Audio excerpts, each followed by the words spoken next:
Assalamualaikum warahmatullahi wabarakatuh. Alhamdulillahirrabbilalamin. Wassalatu wassalamu ala ashrafil anbiya'i wal mursalin wa ala alihi wa sahbihi ajma'in. Sahabat-sahabat yang dimuliakan Allah Subhanahu wa taala, kembali kita jumpa di program kita Jejak Rasul. Hari ini episode ke-6 dari serial ini. Kita akan bicara tentang peristiwa besar sebelum kelahiran Rasulullah SAW yang juga diceritakan di dalam Al-Quran di surah Al-Buruj. Peristiwa itu adalah peristiwa Ashabul Ukhdud. Peristiwa ini terjadi di daerah Najran, wilayah selatan Saudi Arabia kalau sekarang, yang berbatasan dengan Yaman. Ibnu Ishaq mengatakan, kabar yang dia dapatkan dari Wahab bin Munabbih bahwa orang-orang Najran ini memeluk agama Nasrani setelah agama itu dulu dibawa oleh seorang pendeta yang bernama Faymiyun. Rasulullah menceritakan kisah ini di dalam satu hadis yang panjang yang diriwayatkan oleh Imam Muslim. Berkata Nabi SAW, dulu di zaman sebelum engkau ada malik, ada raja, wa kana lahu sahir. Raja itu juga memiliki seorang tukang sihir sebagai penyokongnya. Ketika tukang sihir itu beranjak tua, dia berkata, inni qad kabira sinni wa hadara ajali fadfa ilayya ghulaman liu'allimahu sihir. Aku ini sudah tua, sebentar lagi mungkin aku wafat. Ajalku sudah dekat, maka tolonglah Tuhan datangkan kepadaku seorang pemuda, biar saya ajarkan kepada dia sihir ini, agar aku mengkader dia menjadi penggantiku nanti. Maka dipilihlah seorang pemuda. Dalam kitab sirah yang lain disebutkan pemuda itu bernama Abdullah bin Samir, tapi dalam hadis ini dia cukup disebut dengan nama Ghulam saja, seorang pemuda saja. Dia pemuda pilihan yang tentunya punya bakat dan kecerdasan. Si pemuda ini kemudian belajar sihir, dan memang pelajaran sihir di negeri Najran pada masa itu adalah hal yang lazim saja dilakukan oleh orang-orang. Tapi suatu ketika dia bertemu dengan seorang rahib. Rahib ini mengikuti ajaran Nabi Isa, dia adalah rahib Nasrani. Nah, si pemuda berinteraksi dengan dia, lalu melihat polanya, tingkahnya, tutur katanya, lalu kemudian nasihat-nasihat yang disampaikannya itu mengena di hati. Maka si pemuda ini memutuskan untuk menjadi murid rahib ini. Jadi dia melakoni dua pekerjaan yang sebenarnya bertentangan. Dia melakoni ajaran si rahib sambil dia terus belajar sihir. Dan akhirnya dia mengalami kesulitan dalam hal itu. Di antaranya kesulitan waktu, sehingga dia sering terlambat dalam pelajaran yang diajarkan oleh penyihir-penyihir. Nah, di situ lalu kemudian dia bertanya kepada si rahib, apa yang harus saya lakukan? Kamu katakan saja bahwa aku terhalang oleh urusan keluargaku, sehingga aku terlambat. Jangan sebut-sebut tentang apa yang engkau pelajari di sini. Melakoni dua hal yang paradoks itu memang berat bagi hati seseorang. Dan si pemuda ini kemudian sampai pada puncak kebimbangannya. Nah, ketika itu di tengah kota mengamuklah satu binatang besar, disebut saja dalam hadis itu sebagai dabbah.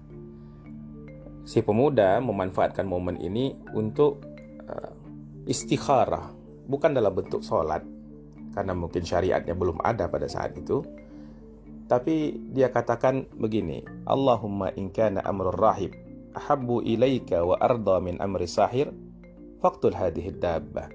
Ya Allah, kalau di matamu ajaran rahib ini lebih engkau sukai, lebih baik dan lebih engkau ridhoi daripada apa-apa yang diajarkan oleh si tukang sihir, maka izinkan aku membunuh binatang ini. Lalu si pemuda melempar binatang itu dan binatang itu secara ajaib mati. Maka manusia pun kagum kepada dia. Cuma dalam persangkaan banyak orang, ini adalah karena ilmu sihirnya yang sudah matang. Si pemuda pun kemudian melaporkan kepada gurunya. Dia menemui rahib dan menceritakan hal yang terjadi. Kata sang rahib, wahai anakku, anta afdalu minni. Engkau ini memang lebih baik dariku. Tapi ini akan punya efek buruk.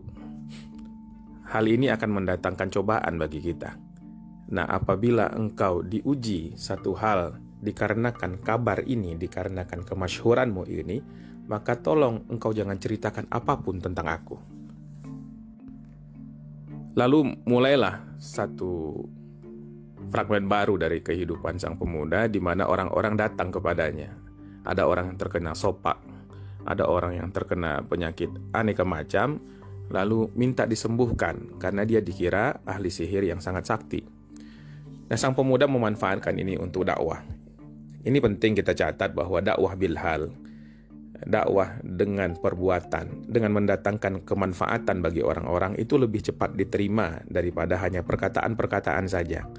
Sebab itulah Rasulullah memberikan pesan kepada kita, khairun nas anfa'uhum linnas. Orang yang paling baik itu adalah orang yang paling banyak manfaatnya bagi orang lain. Nah, sang pemuda tadi, atau kita sebutlah namanya Abdullah bin Thamir tadi, dia memanfaatkan kemampuannya ini untuk berdakwah kepada orang-orang. Setiap ada manusia datang mengeluhkan satu penyakit kepadanya, dia katakan, sembuhkanlah aku. Sang pemuda pun mengajarkan tauhid. Saya tak mampu menyembuhkan, tapi aku mampu berdoa yang insya Allah akan dikabulkan oleh Tuhan. Tuhanmu dan Tuhanku dan Tuhan semesta alam ini dialah Allah.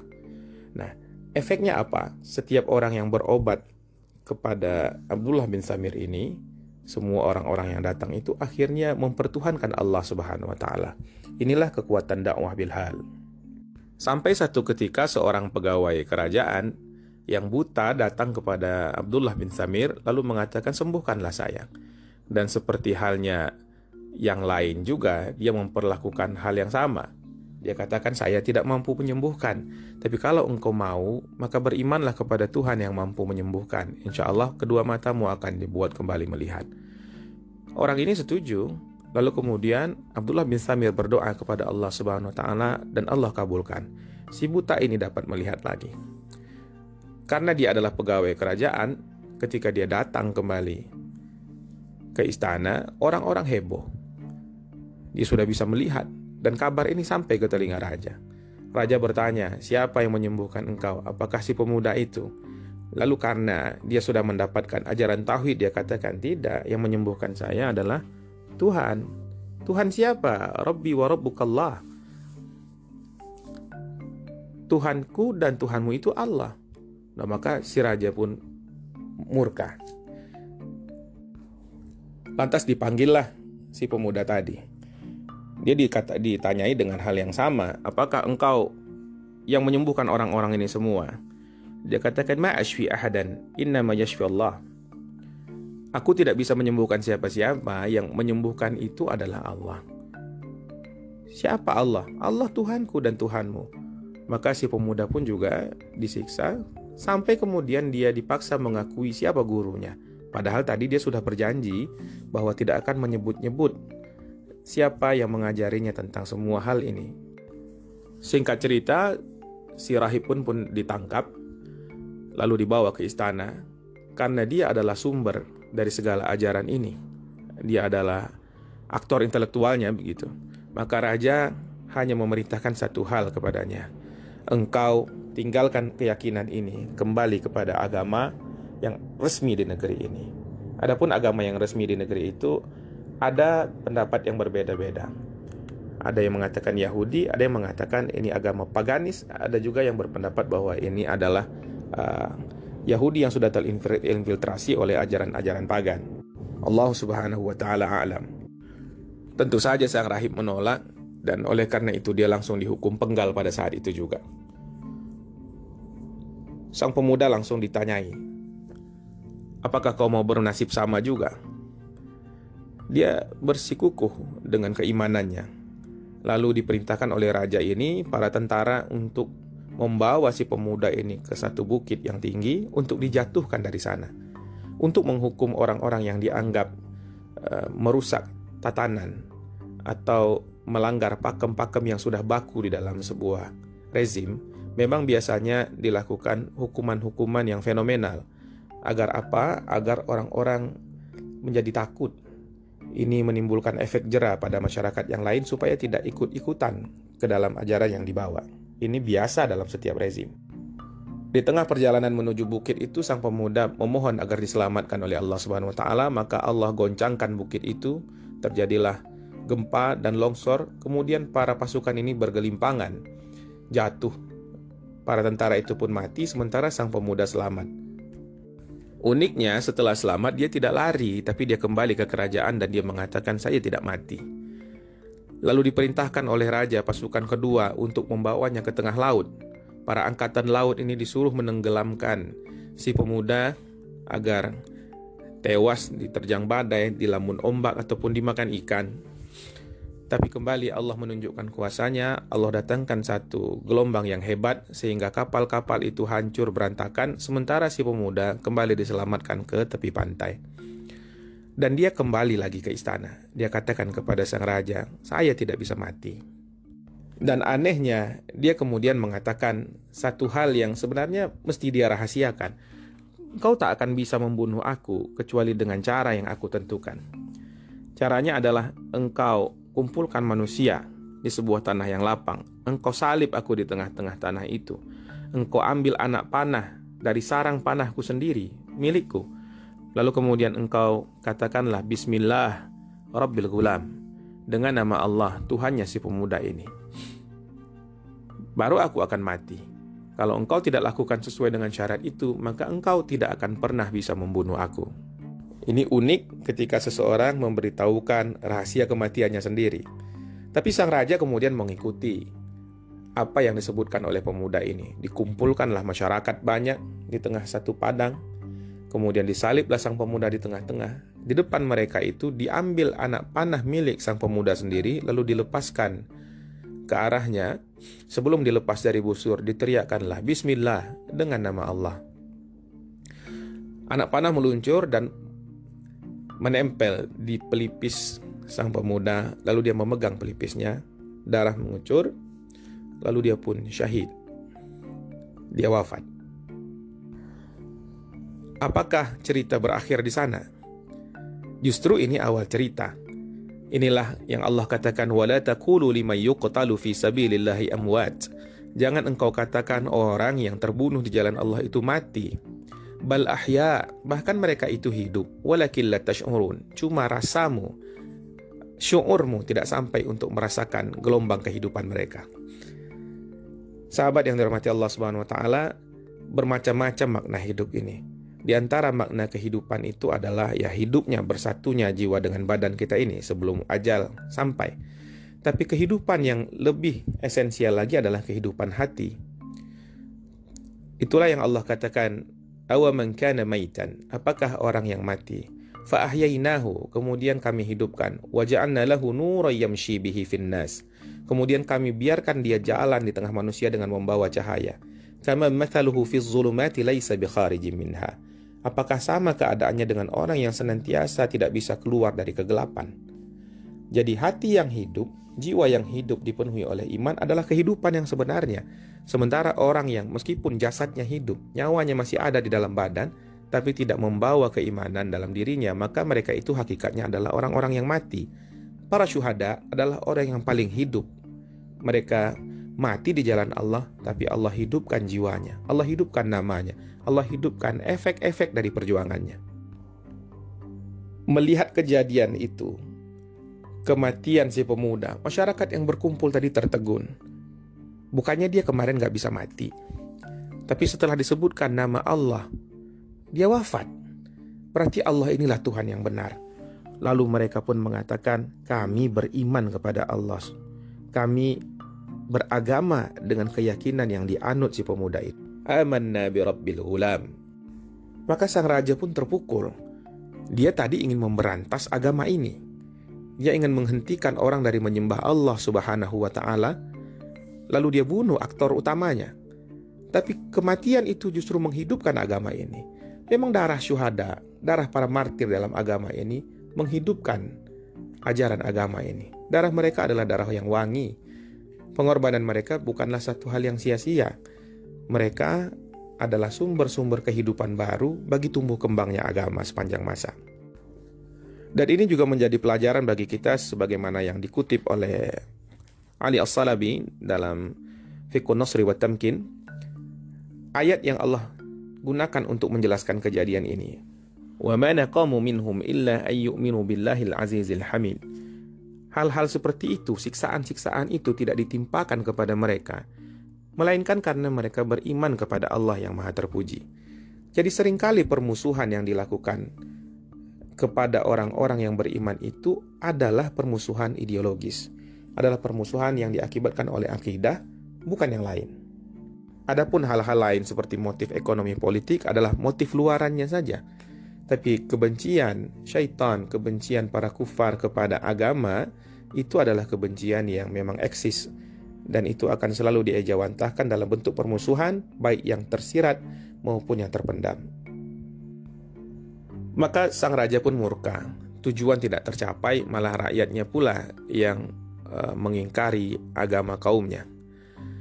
Oleh sebab itu dia perintahkan pasukannya untuk menggali parit. Nah, inilah Ashabul Ukhdud, adalah orang-orang yang membuat parit. Di parit itu dinyalakan api. Maka kemudian orang-orang yang berpindah agama, yang berkonversi keyakinan kepada keyakinan tauhid ini dilemparkan ke dalamnya. Orang-orang tidak takut. Inilah kekuatan iman. Bisa jadi iman itu baru sebentar melekat di hati seseorang, tapi dia tertancap kokoh. Ini juga evaluasi bagi kita. Sekian lama kita menganut agama Islam ini, apakah iman kita sudah terpancang kokoh? Apakah kita yakin kepada Allah Subhanahu wa taala? Apakah kita mau dengan lapang dada menerima segala syariat yang telah ditentukan oleh Allah Subhanahu wa taala? Apakah kita mau bertaruh nyawa untuk agama ini? Nah, para penduduk Najran ini memberikan pelajaran bagi kita. Mungkin mereka baru sebentar dalam keimanan, tapi Allah mematri keimanan itu secara kokoh di dalam diri mereka. Pilihan murtad atau mati itu diberikan kepada mereka semua. Tapi mereka dengan keyakinan yang membaja memilih untuk mati saja. Tidak apa-apa, kita akan bertemu dengan Tuhan kita, dengan Allah di kehidupan yang lebih nyata daripada kehidupan dunia ini. Sampai ketika seorang ibu yang sedang menggendong anaknya yang berada dalam susuannya, dia ragu, dia mungkin bersedia untuk mati, tapi dia kasihan dengan anaknya. Maka berkatalah anak ini, "Isbiri ya ummah, fa innaki 'alal haq." Ini diceritakan dalam hadis riwayat Imam Muslim di kitab Zuhud war Raqaiq, bab ini, bab Ashabul Ukhdud. Katanya, "Isbiri ya ummah, wahai ibuku sabarlah, bayi ini bicara. Fa innaki 'alal haq, engkau sudah berada di jalan yang benar." Maka sang ibu pun tidak ragu lagi. Raja zalim ini yang membunuh orang-orang beriman ini, dialah Zunuwas yang kita ceritakan tempo hari. Dia adalah raja yang mengambil alih kembali kekuasaan keluarganya dari tangan seorang gay yang bernama Lakhni'ah Zushanatir. Zunuwas adalah profil orang yang religius tapi split dalam personalitasnya. Dia adalah orang yang sangat teguh memegang agamanya, tapi agama itu tidak mendatangkan kebaikan bagi dirinya. Agama itu hanya membuat dia kejam dan memaksakan kehendak, menjadi tiran yang despotik. Bagi kita ini juga jadi pelajaran bahwa agama itu yang paling penting adalah asarnya. Maka Allah mengatakan, "Alam tara kaifa daraballahu mathala." Apakah engkau tidak melihat perumpamaan yang telah Allah beri? Kalimatan thayyibatan kasyajaratin thayyibah. Kalimat thayyibah, kalimat yang baik, beragama dengan baik itu adalah kasyajaratin thayyibah, seperti pohon yang baik. Yakni pohon yang asluha thabitun, yang akarnya kokoh menghujam. Wa far'uha fis sama', batangnya tinggi ke langit. Tu'ti ukulaha kulla hinin bi'idni rabbiha, setiap musim dia menghasilkan buah atas izin Tuhannya. Akar itu adalah keyakinan. Keyakinan menopang batang yang merupakan peribadatan. Dan ibadah itu pada akhirnya harus melahirkan jejak dan buah. Buahnya itu adalah akhlak. Maka akhlak adalah cerminan dari mutu keagamaan seseorang. Orang yang dalam tingkah lakunya, gerak-geriknya, tutur katanya, pilihan-pilihan sikapnya tidak sesuai dengan agama, maka sereligius apapun dia terlihat, sebanyak apapun ibadahnya, sefasih apapun ucapannya, hakikatnya dia bukanlah orang yang beragama. Zunuwas adalah orang yang merasa dirinya religius, yang merasa dirinya adalah orang yang menopang kejayaan agama, tapi dia tidak mendapatkan manfaat apapun dari agamanya itu. Betapa banyak orang zaman kita yang profilnya seperti ini. Maka mestilah kita beragama itu secara esensial, bukan sebagai lipstik, bukan agama dalam tataran superficial, tataran permukaan saja. Di satu ketika pada zaman yang berbeda, di zaman pemerintahan Amirul Mukminin Umar bin Khattab radhiyallahu taala anhu, ada seorang di Najran ini yang menggali-gali bekas reruntuhan bangunan. Kabar ini diriwayatkan oleh Ibnu Ishaq yang dia dapatkan dari Abdullah bin Abi Bakar bin Muhammad bin Amr bin Hazam.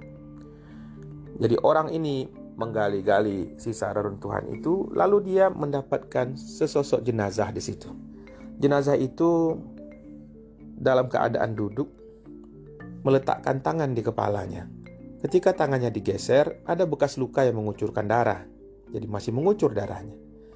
Ketika tangan itu dilepas, maka tangan itu kembali ke posisi semula. Di tangannya itu tertulis, Rabbi Allah, Tuhanku adalah Allah. Maka ditulislah surat kepada Khalifah Umar tentang peristiwa tersebut. Umar membalas surat mereka dan memerintahkan agar kembalikan dia dalam posisi semula. Maka jenazah itu pun dikuburkan secara layak dan dalam posisi yang semula. Jenazah ini diyakini adalah mayatnya Abdullah bin Thamir. Itulah keutamaan orang-orang yang terbunuh di jalan Allah Subhanahu wa taala. Banyak sekali kita dapatkan kisah-kisah tentang orang-orang yang mayatnya pun tidak bersedia bumi memakannya. Liaan mereka menahan tanah untuk menghancur leburkan jasad mereka. Nah, pembantaian ini menyisakan satu orang yang selamat. Penyintas itu namanya Daus Zu Sa'laban. Dia melarikan diri menunggang kuda sendiri melalui tanah berpasir ke arah utara. Dia terus berlari sampai akhirnya dia bertemu dengan wilayah yang dikuasai oleh Bizantium. Bertemulah dia dengan Kaisar Romawi. Dia kabarkan, kami tertindas wahai Kaisar. Atas nama spirit keagamaan, solidaritas keagamaan. Meskipun tadi orang-orang yang berada di Najran itu adalah Nasrani yang bertauhid. Berbeda dengan apa yang dianut oleh orang-orang Romawi yang berhukum dengan Trinitas. Tapi kesamaan itu membuat ada rasa yang terjalin di antara mereka. Nah, ini juga pelajaran bagi kita bahwa satu kerjasama, satu kooperasi itu bisa dimulai dengan mencari persamaan-persamaan di antara aktor-aktornya. Kalau kita dari awal sudah mencari perbedaan, maka mustahil kita untuk melakoni kerjasama antar kita. Duhai Kaisar, tolonglah kami, kata Daus Zu Sa'laban. Kata Kaisar, negerimu terlampau jauh dari tempat kami. Sulit kami menjangkaunya. Tapi karena ada kesamaan di antara kita, maka aku akan berkirim surat ke Raja Habasyah. Raja Habasyah adalah Raja Ethiopia. Kata Kaisar, sesungguhnya dia beragama sebagaimana agama kita, dan lokasinya pun lebih dekat kepada negerimu. Maka ditulislah surat oleh Kaisar kepada Raja Najasyi, Raja Habasyah.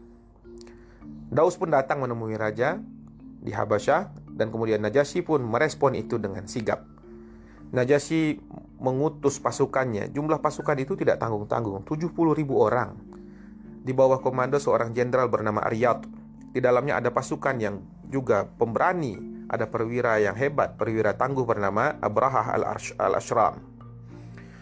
Aryad bersama pasukannya yang juga di dalamnya ada Abrahah al-Ashram itu bergerak mengarungi lautan hingga mendarat di pantai Yaman. Zunuwas pun bersama pasukannya, orang-orang Himyar, sudah bersiap untuk menyambut serangan itu. Tapi kekuasaan dan kekuatan pasukan Himyar di bawah pimpinan Zunuwas ini bukan apa-apa dibandingkan dengan kekuasaan dan kehebatan pasukan yang berasal dari Habasyah ini. Pasukan Zunuwas pun terpukul, lalu mereka kalah telak. Raja Zunuwas sendiri itu lari, dia memacu kudanya terus ke lautan. Karena tidak ada lagi tempat lari, dia memacu kudanya terus sampai akhirnya dia tenggelam di laut. Dan akhirnya Yaman pun menjadi wilayah kekuasaan Habasyah, menjadi protektoratnya Habasyah, ditempatkan di situ sang jenderal Aryad menjadi gubernurnya.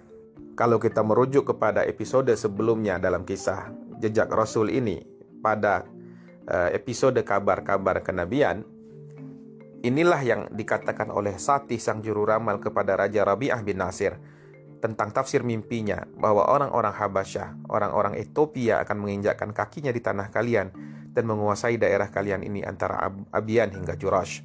Dan itu pula yang dikatakan oleh partnernya atau yang bernama Sheikh, orang-orang hitam akan berkuasa di tanah kalian.